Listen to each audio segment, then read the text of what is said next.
I never thought I'd be talking at a celebrity's birthday party, but since my dad has a whopping 64,000 followers on Facebook, I guess I am. Now, I think that there are a lot of things that I could say here, and a lot of things that you could all agree with.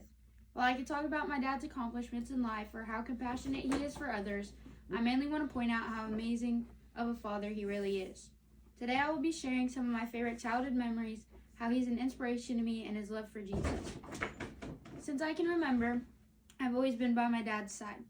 He owned an antique store in downtown Fort Scott when I was born, and he turned the nook under the stairs into a nursery for me, so that he could keep an eye on me even when he was working.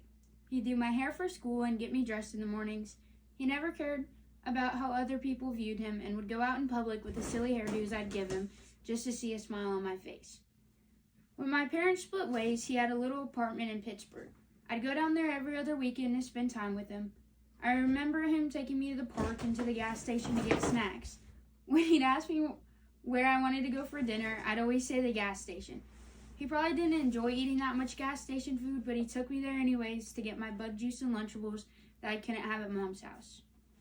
My dad went on the road a few years after that, and it hit me harder than anything I ever had.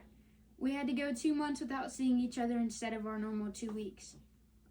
We had to go months without seeing each other instead of our normal 2 weeks. I remember constantly stealing my mom's phone to call him. Whether we talked for 3 hours or 5 minutes, our talks always put me in a better mood. He'd always try to surprise me when he'd come home. I remember going to see him for Christmas and walking into his hotel room to see it filled with miscellaneous toys for my brother and I.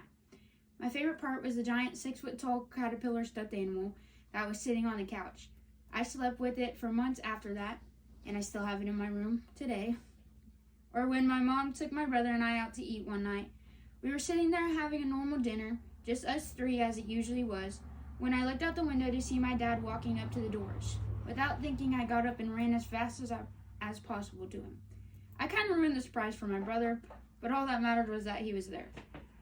My dad often talks about the past like he wasn't a very good dad, but just being around him or hearing his voice through the phone is all I ever needed. Not only do I have good memories from the past, he teaches me so much and is a huge inspiration to me now. While he wasn't dealt the best cards through life, he's turning his life around. His love for Jesus, his compassion for others, and many other things are a huge part of why I love him. But the most important reason why I love him is because no matter what he went through, he never gave up on me. We still only see each other every other weekend, and I miss him the same amount when we're not together as I did when I was little. But I know now that those calls every once in a while and the time we do get to spend together are as important to him as they are to me.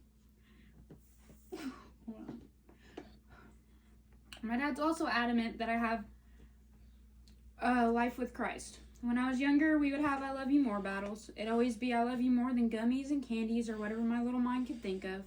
One day my dad said he loved me more than KU basketball, which is his favorite thing at the time. I couldn't think of anything that was greater for me than KU was for him. So with some thinking, I responded with, I love you more than God. We had a talk after that, but I personally think it's incredible that whenever I was 6 years old, I couldn't think of anything that was more important to me than God. When I decided I wanted to get baptized, my dad did everything in his power to be there and watch it. He showed me that my faith should not just be something that's part of my life, but a priority. While my dad watched me grow up, I also watched him grow up to be the person he is today. He now shares the gospel all over social media and is open to help anyone learn about the word. Seeing him overcome the struggles he went through gives me hope that I can handle anything that comes my way. I'm glad I got the chance to share my favorite childhood memories, the impact he has on my life, and his love for Jesus with you all today. I now know that I could never win an I love you more battle because he's shown me time and time again that I am his biggest priority in life and that he loves me more than anything. Bam!